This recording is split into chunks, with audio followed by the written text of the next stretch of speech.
दोस्तों नमस्कार। आप देख रहे हैं झारखंड टाइम्स न्यूज़ चैनल। पिछली 9 नवंबर को उत्तर प्रदेश मंत्रिमंडल की बैठक योगी जी ने अयोध्या में कराई।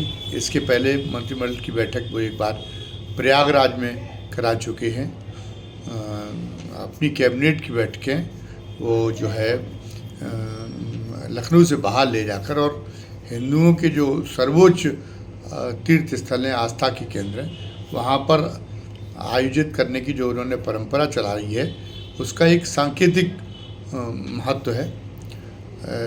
एक मामले में योगी जी अलग हैं। बहुत दिनों बाद एक ऐसे राजनेता को सत्ता में देखा जा रहा है जिसकी प्रतिबद्धता बहुत खरी है। हम उनकी प्रतिबद्धता की आलोचना कर सकते हैं, उनकी प्रतिबद्धता से असहमत हो सकते हैं, लेकिन वो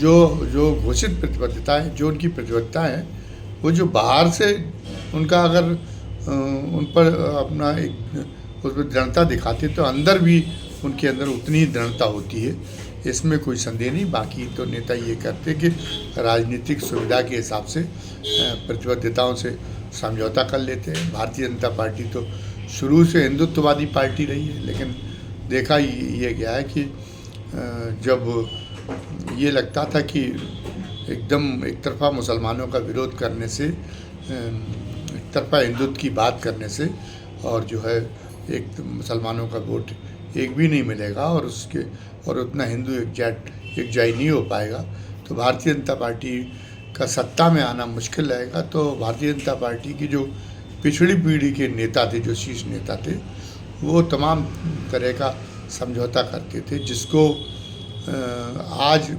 भारतीय जनता पार्टी का वर्तमान नेतृत्व आज जो है उसको उस तरह की उसको तुष्टीकरण उसको ठहराने की कोशिश करता है, लेकिन वो एक तुष्टीकरण कम होता हो, लेकिन वो भी उनको मुसलमानों को संतुष्ट करने का प्रयास करते हैं।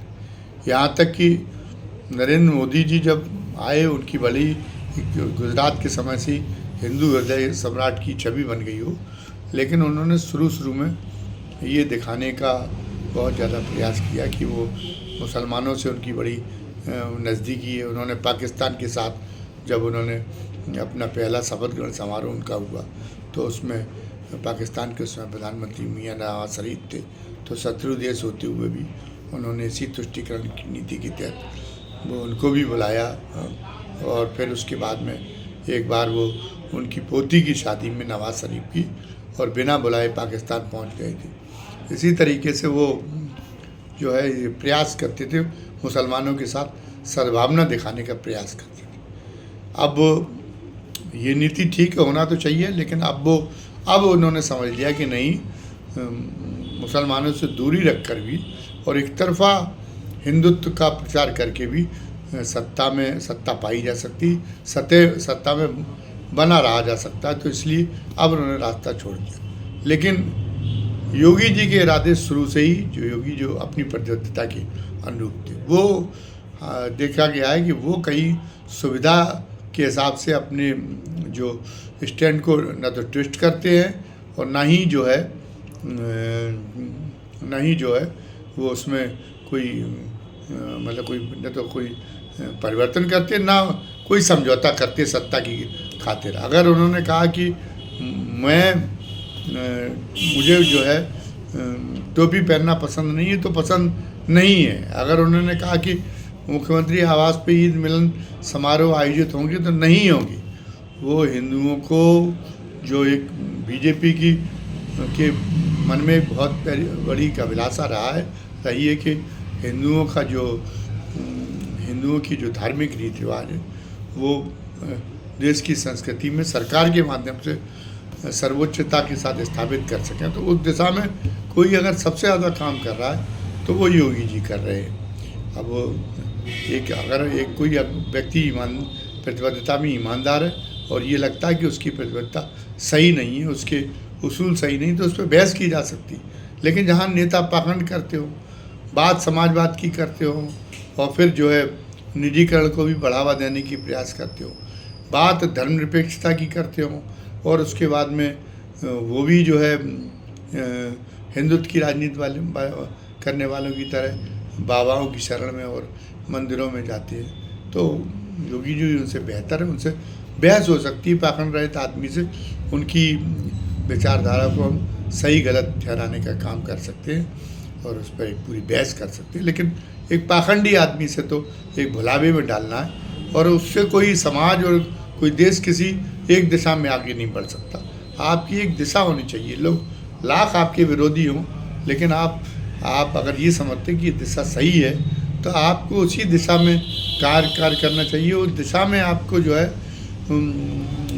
राजनीतिक सुविधा के हिसाब से इधर उधर होने की ज़रूरत नहीं। तो इस मामले में योगी जी की तारीफ़ करनी पड़ेगी कि वो इधर उधर नहीं होते। उन्होंने जो है वो उत्तर प्रदेश को केंद्र बना के इस बात का प्रयास कर रहे हैं कि जो हिंदुओं के धार्मिक रीति रिवाज हैं, हिंदुओं की जो संस्कृति है, वो संस्कृति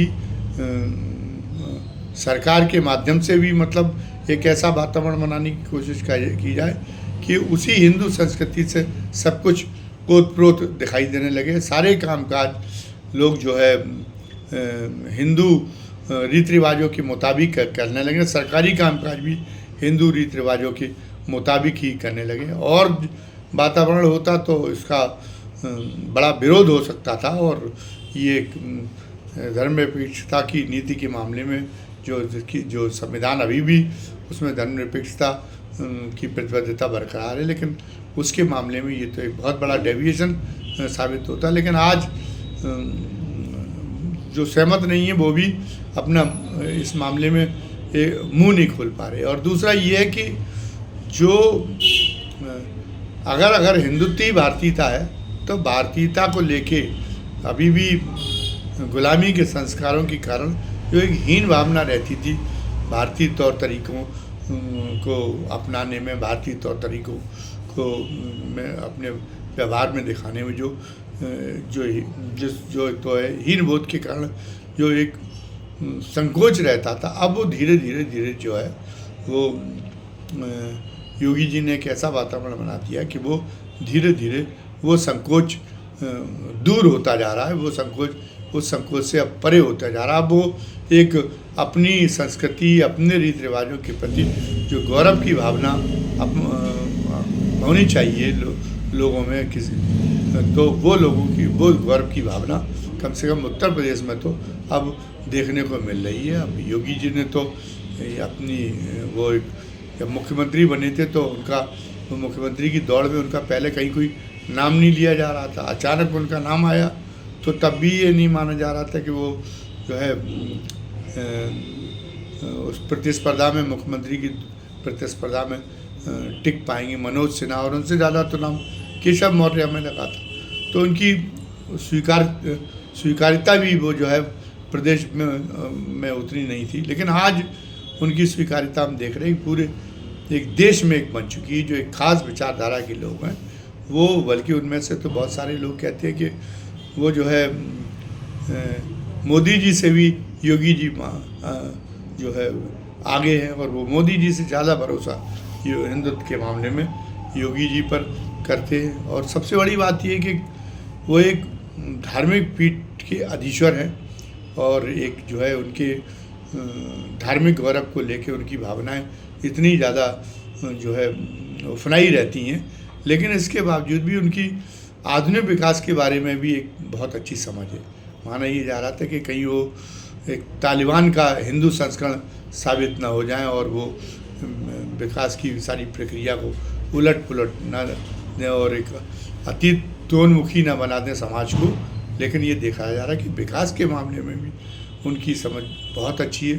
प्रशासनिक मामलों में भी जो है उनका वो आधुनिक ढंग से प्रशासन चलाना भी जानते हैं। इस मामले में भी उन्होंने अपनी बड़ी बेहतरी, अपनी बहुत ज़्यादा बेहतरी साबित की है। तो दोनों का एक बहुत बड़ा अच्छा सामंजस्य है। ये तो देश के हित में और समाज के हित में है कि जो आत्मगौरव की भावना लोगों में रहे, क्योंकि जो आत्मगौरव से रहित समाज है वो बहुत ज़्यादा आगे भी नहीं आगे बढ़ नहीं सकता।